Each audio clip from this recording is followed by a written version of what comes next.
Hey everybody, welcome to Fantastic Comics Presents. For those of you that watch the Tuesday show, which is live every Tuesday at 8 p.m.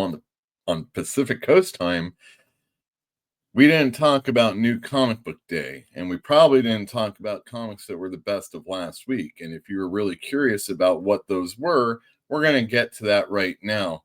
Otherwise, thanks for watching the Tuesday show, and we'll see you on the other side of the videos in just a moment. Aaron Sparrow here. You may know me as the writer of Darkwing Duck or Death Rage or the upcoming Kneel Before Doomface.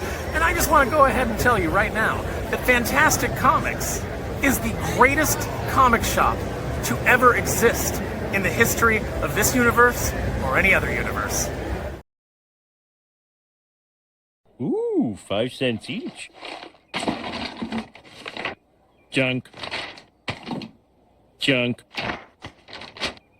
The airplane's upside down. Stratohoovius? I'm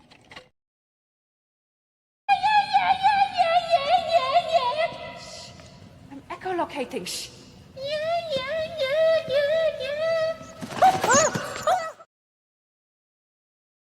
Wow, look at this laundry list of complaints.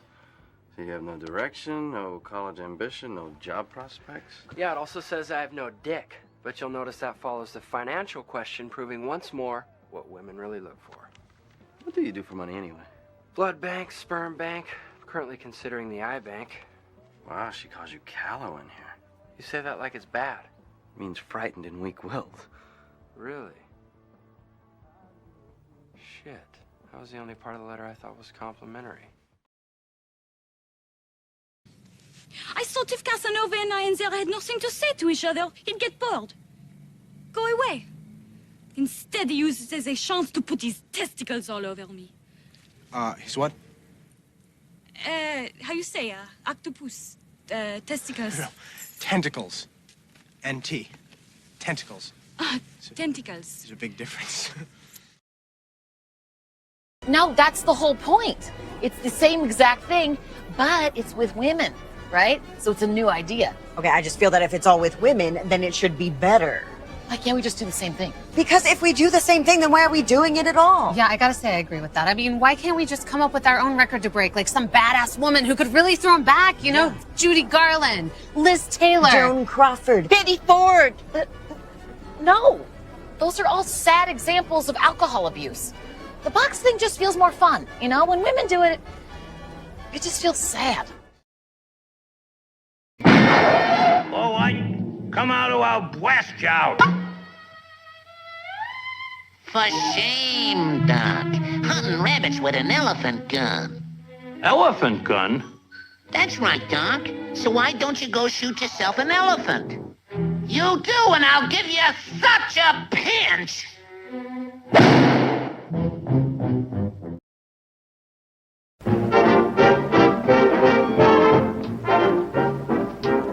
We're going to start our volleys. We hope you like the show. For everything is ready. We're raring to go. We'll give you all the latest songs and it's full of pep. We're gonna start with high chops. Just watch this chorus steps.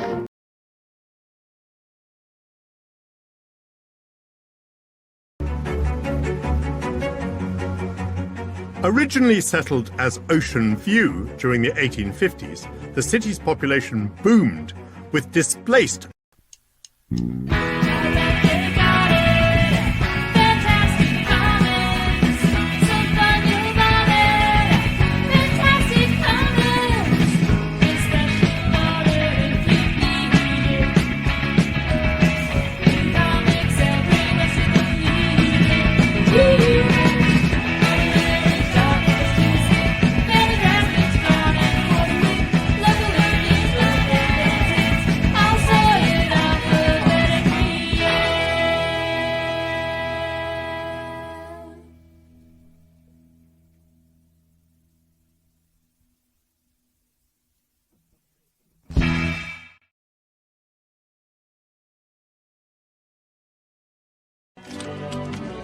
But in my own way, I am king. Hail to the king, baby.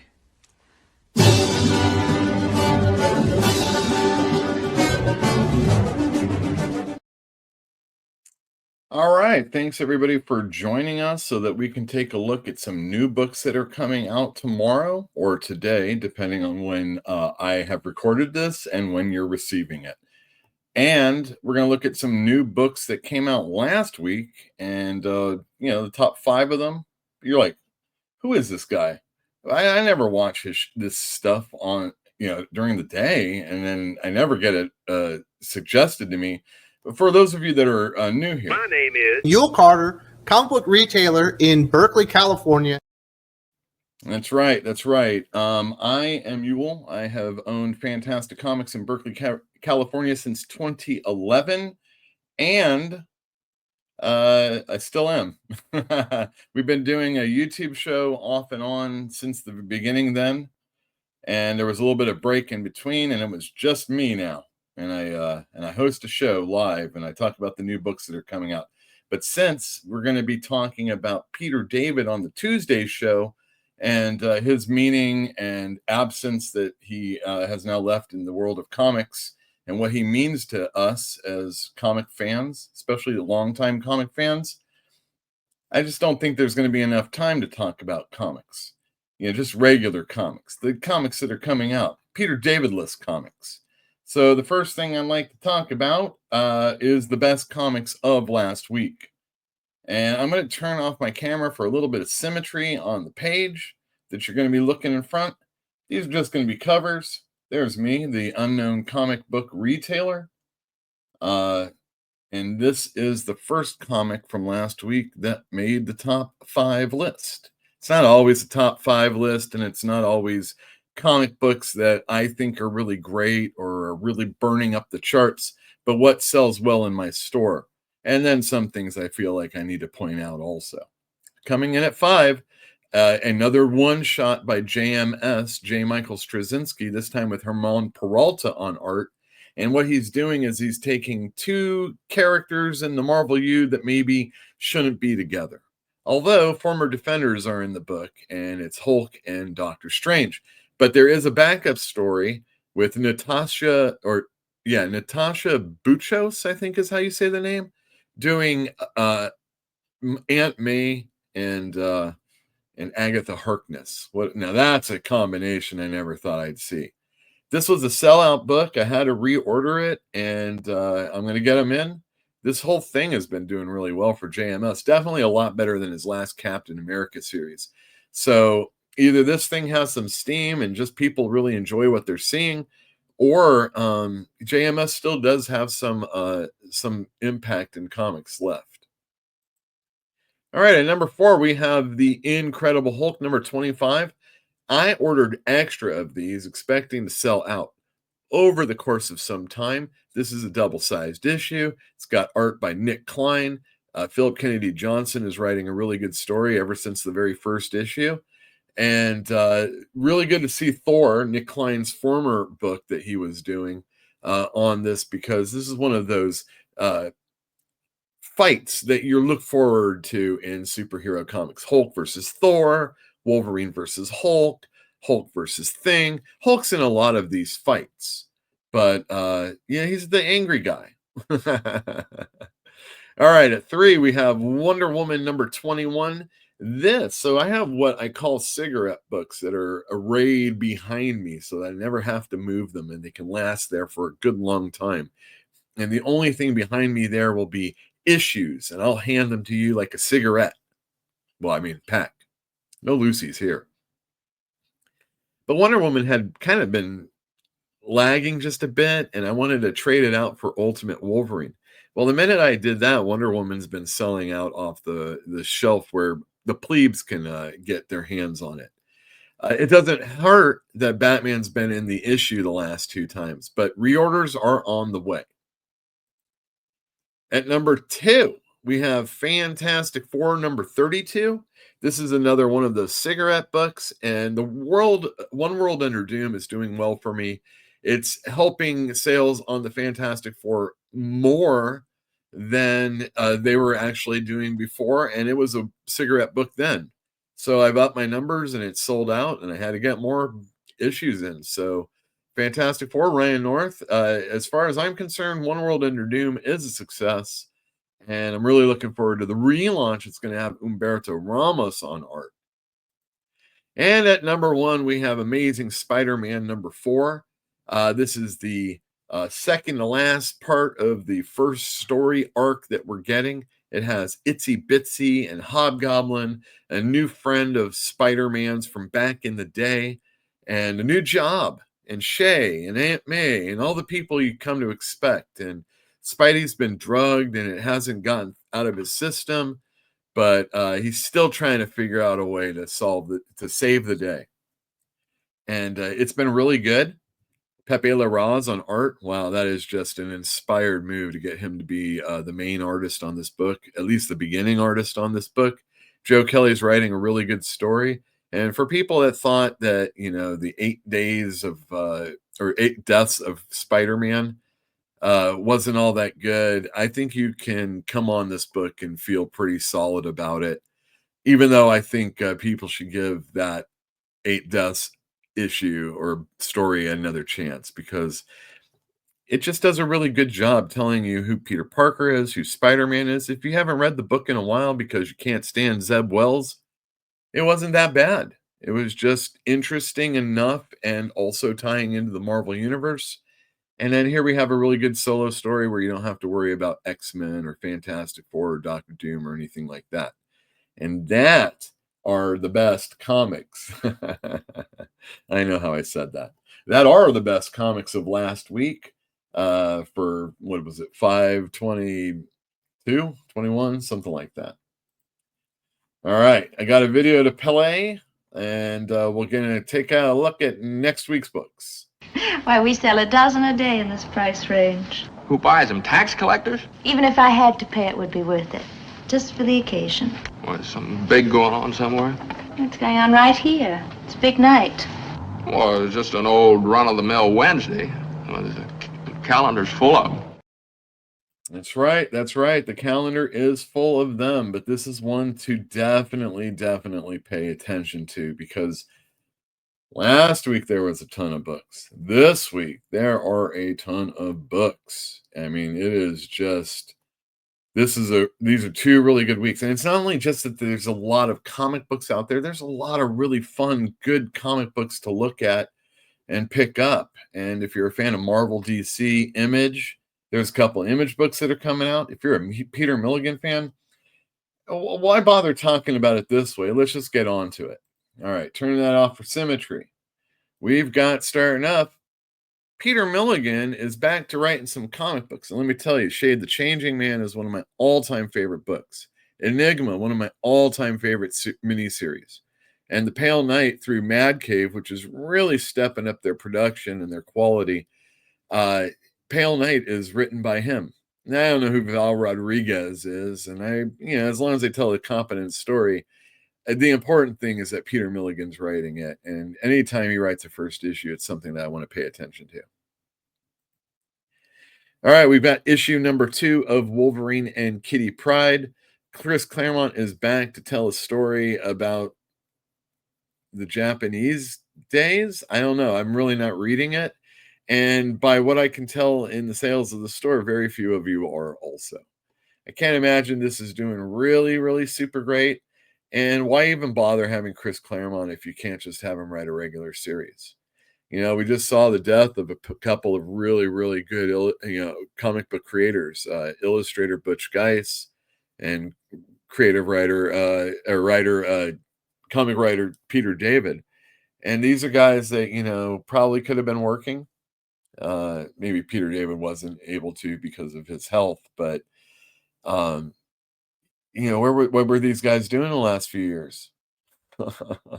But then maybe they couldn't. So maybe I shouldn't be too crazy about it. What really gets me though is when you see these classic creators coming back onto the books, and they're just doing these like 5-issue story arcs miniseries that are set back in the day when they wrote the book, because they don't really want Chris Claremont coming back and screwing with Wolverine and Kitty Pryde of today.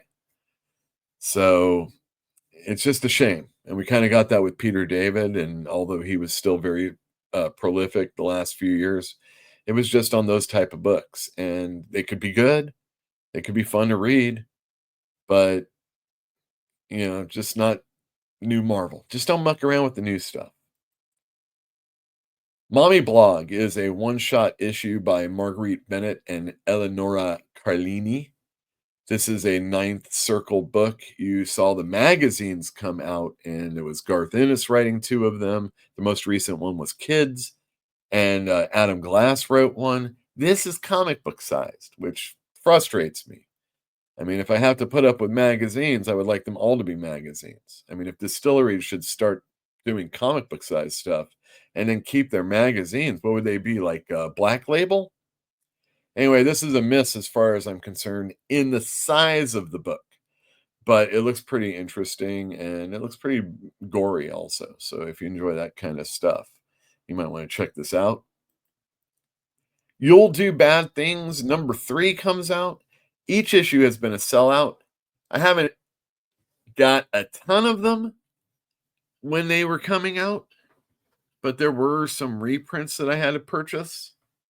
And I'm assuming I have to do it again to get 1 and 2 back in.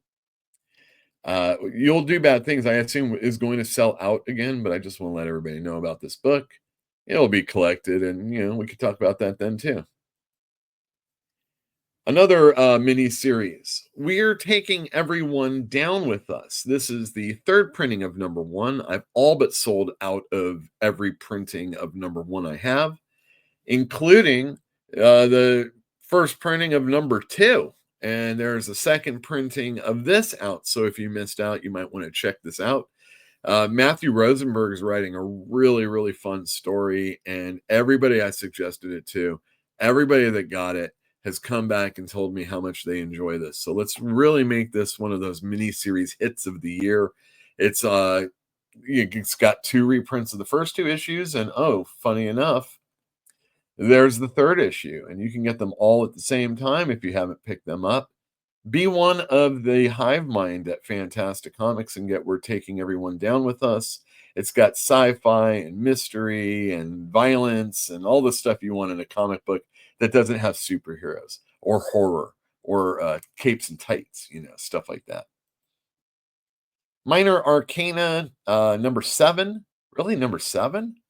Jeff Lemire writes and draws this, and I got to admit, I love Jeff Lemire a lot when he's writing and drawing, but I have read 0 issues of this.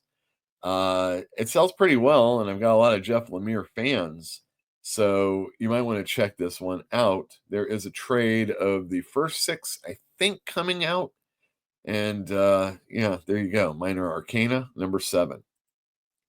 Oh, speaking of Jeff Lemire, Black Hammer number 6, Spiral City. This is the most recent Black Hammer storyline, and I've read a ton of the Black Hammer, especially when it was first coming out. Really, really enjoy it. Really, really great artwork. Even the side miniseries, almost every single one of those is spectacular. Check out Black Hammer if you haven't, and if you're interested, I can show you some of the early stuff. Rogue Savage Land, number 5. I think this is the last issue. Speaking of creators having to go back in time within a story that we remember. Funny enough, this isn't Chris Claremont writing it. It's a more recent writer, Tim Seeley. It's been selling pretty well for me. The covers are pretty fantastic. Kari Andrews does the main, and a guy named J. Scott Campbell does the second cover, the variant, if you will. And look at that, Rogue with Sabu. Cool. Giant-sized X-Men number 1. This is a one-shot. It's going to have follow through in other giant-sized X-Men related books like Giant-sized Wolverine and Giant-sized Excalibur or whatever the hell they're called. This is going to reintroduce Ms. Marvel into the storyline of previous X-Men stories.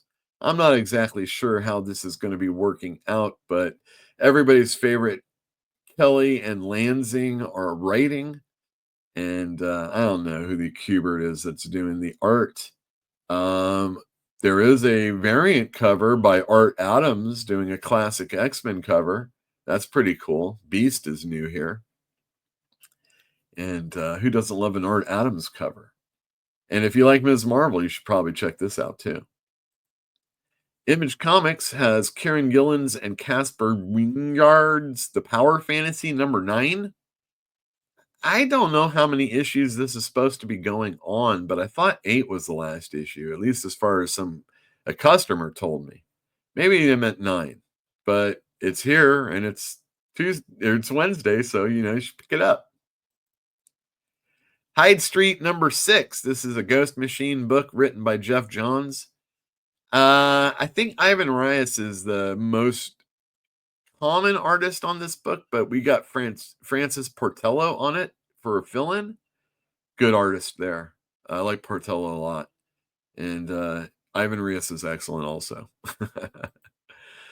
Assorted Crisis Events #3. This is a Dennis Camp miniseries that I don't have any knowledge of other than the numbers and ordering it. And I know you all like it, so it's out. The Department of Truth #30. I had someone come in and say, man, James Tynion's stuff, it really does seem to drag as it goes on longer and longer. I only read the first couple issues of this book, and I thought it was pretty interesting, but I just don't have the time to spend to read it. Really, really good artwork by that Matt Simmons, I think is his name. And you kind of Sienkiewicz-y. And if you like QAnon conspiracy type stuff that's real, Department of Truth might be your bag. G.I. Joe #7. This is part of the Energon universe. Joshua Williamson, the Superman writer, is also doing this book. Andrea Milana on art. And who cares about who letters and colors and probably doesn't ink. But if you're reading G.I. Joe or Transformers or Void Rivals, well, we'll be talking about those in a second. Daredevil Cold Day in Hell #2. Charles Soule and Steve McNiven, what a wonderful artist, is telling I'm an old Matt Murdock Daredevil story. Like you expect to see. Daredevil Dark Knight Returns. Daredevil Year 100. It doesn't matter. It's Daredevil and Steve McNiven doing art. And Charles Soule does really good stories for the most part. I've read a lot of stuff that I had no interest to read, and it ended up being pretty cool when he writes them. So check it out if you haven't. Magic #5. This is the main cover by J. Scott Campbell. Who doesn't love a chick with a big sword drawn by J. Scott Campbell? Am I right? Unfortunately, that's not the art on the inside.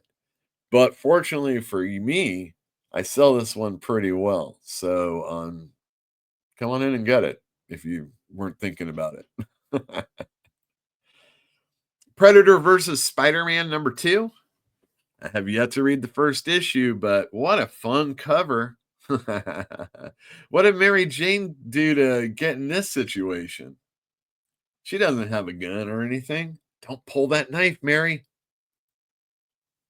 Green Lantern #23 by Jeremy Adams. Boy, I wanted to make this one of my cigarette books, and for a while it was.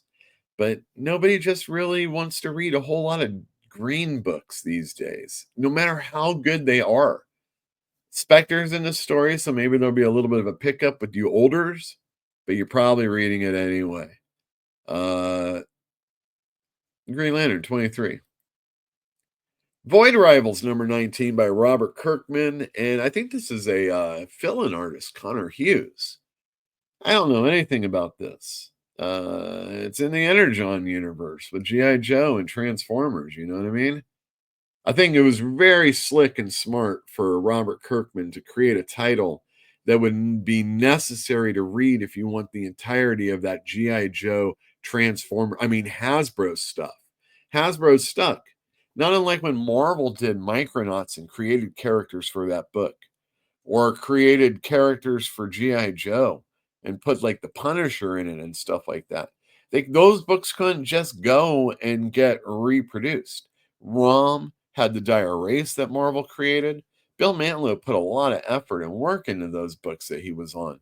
And there's a lot of creations that the company couldn't do.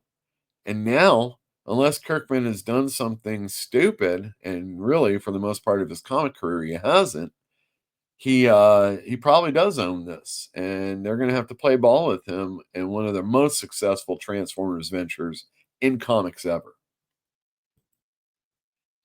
Avengers number 26 is part 2 of the Masters of Evil story. It's a One World Under Doom storyline. Goes, figures. Jed McKay's doing the writing, and I don't remember what the first name of Ricardo is, but usually it looks pretty good. And although I haven't read the last issue, I had at least one customer come in and tell me how much they really enjoyed the last one. So part 2 comes out tomorrow. Justice League Unlimited number 7. This is part of the We Are Yesterday storyline that's crossing over with Batman Superman World's Finest. If you're not reading this, it's written by Mark Waid with art by, well, it usually is Dan Mora, but this one says Moore. Can't be Tony Moore. There's just no way. If it was, that'd be pretty freaking exciting, let me tell you. Justice League Unlimited with Tony Moore on art? Nonetheless, Mark Waid does pretty darn good superhero writing, and this story's been doing pretty well for me, so pick it up. The aforementioned Superman by Joshua Williamson. This has a team of artists that are filling in for Dan Mora. Yeah, he does 2 books a month usually.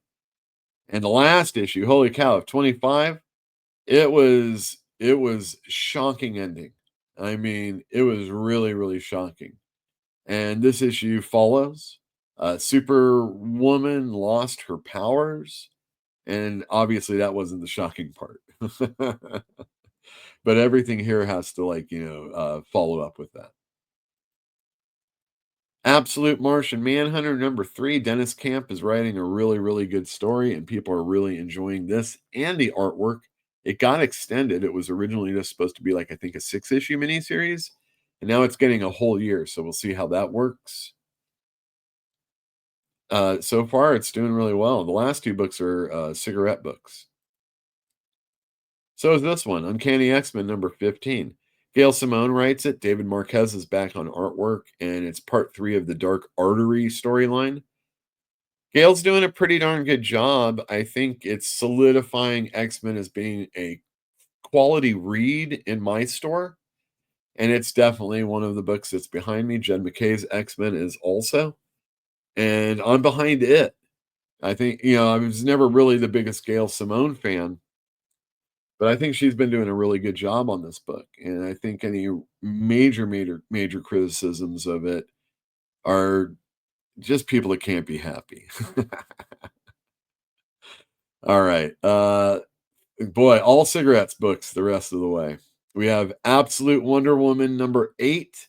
This is a brand new story arc. People in my store are loving this book, and other people outside of the store are telling me how much they enjoy this book also. It was originally Batman and Batman only. Kind of liking the art, maybe not liking some of the art in some of the other books, maybe slightly being intrigued. Wonder Woman was always just kind of I kind of want to like it, but I don't see if I am. But I think issue 4 or 5 is when that really turned the corner, and people have really started talking about it, picking it up, and selling out. And I have to raise my numbers, if you can believe it. Ultimate Spider-Man number 17. Now, his numbers were high, and I'm just kind of fine-tuning them these days. But definitely a book that I'm really enjoying, although I have not read issue 16. I know it went back to a second print. I have a feeling that some people have kind of not put themselves in a position to where they're reading 16 yet, kind of saving up a bit. 13 and 14 went really well together. 15 was a nice little standalone.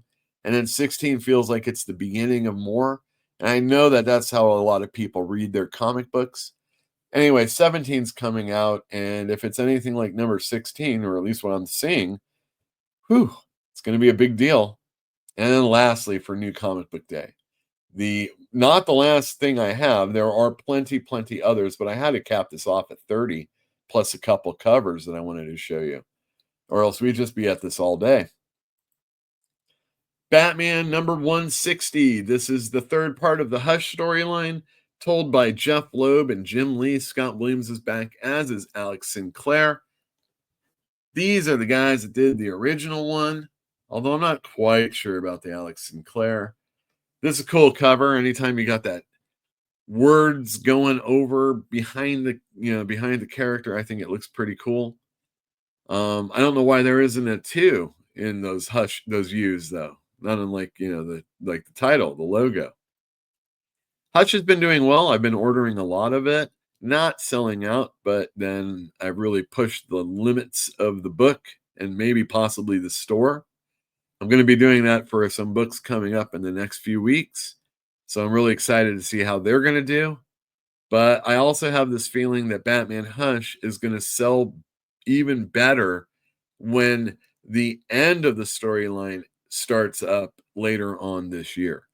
Yeah, they're going to take a bit of a hiatus and then come back and finish it. So people that don't know that are going to be in for a rude one. People that were like, I'm not really sure about this book, and then see 6, 7, and 8 come out are going to probably want to dig this one also.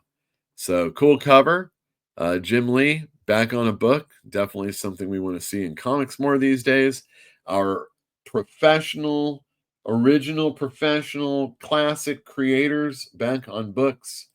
I think that would be something that could help comics.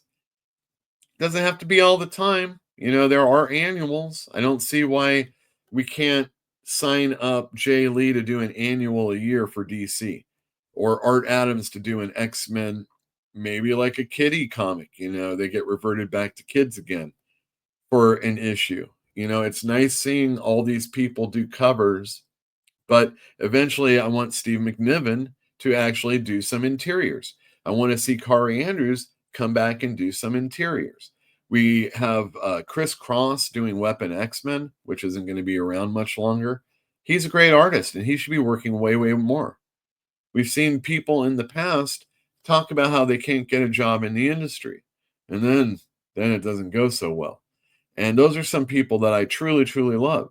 I have some of these people on the spinner rack right here. And it's just a shame that this happens. I understand you put yourself in a position when you kind of want to expect money. I want to work for the money that I used to earn. It's not always that way.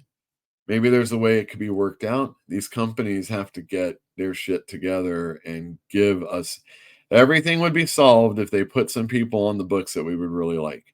You can have all the new people doing stuff, do an annual and do 5-page backups, do that kind of stuff, and get people used to writing books and writing comics and getting to know the characters, and tell a story in 5 pages, tell a story in 8 pages, tell a story in 12 pages, and go from there. We have to get out of this trade baiting or trade waiting stories that we write. And it's not always that way these days, but it more often than not feels like things are still being written for those books, with the exception of a few books that are out there. That's it. That's what I have to say as far as new comic books are coming out. Thank you for joining the show. Let me know in the comments down below what you're looking forward to. Let me know in the comments down below what you like. Subscribe to the channel if you haven't. Hit the bell for notifications. Thank you very much. Join our Patreon. Join anything that's Fantastic Comics. There's a good chance it was us that did it. And with that, I'm going to leave you with a little video. What is it going to be? It's going to be this one.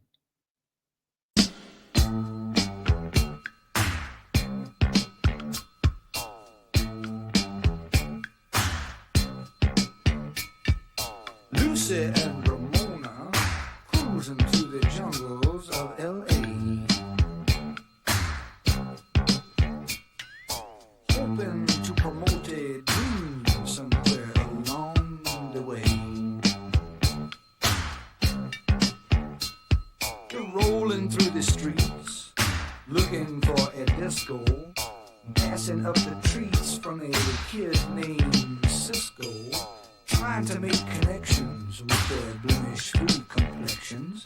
And just as fate would have it, ended up with Sunset Sam.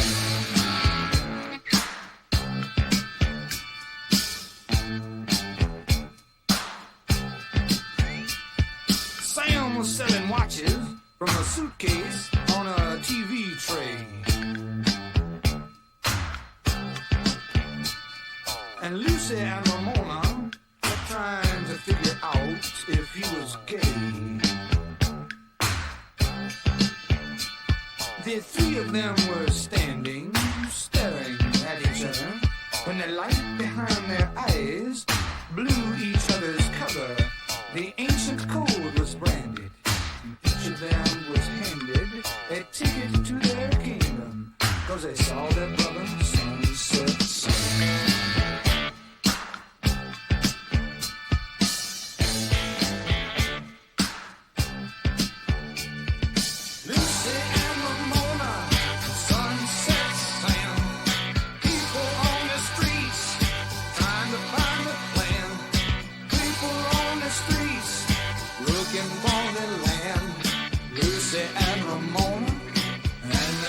Sunset Sam.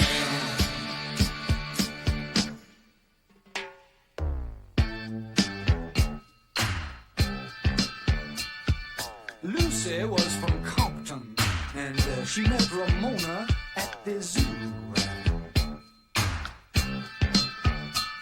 Ramona was from Brooklyn. She left when she was 22. Sam was a native of the Arizona desert, but he split when he was slated for some governmental make-work. Their differences subsided when the common bond was sighted. They were all from the same place that made the famous Sunset Sam.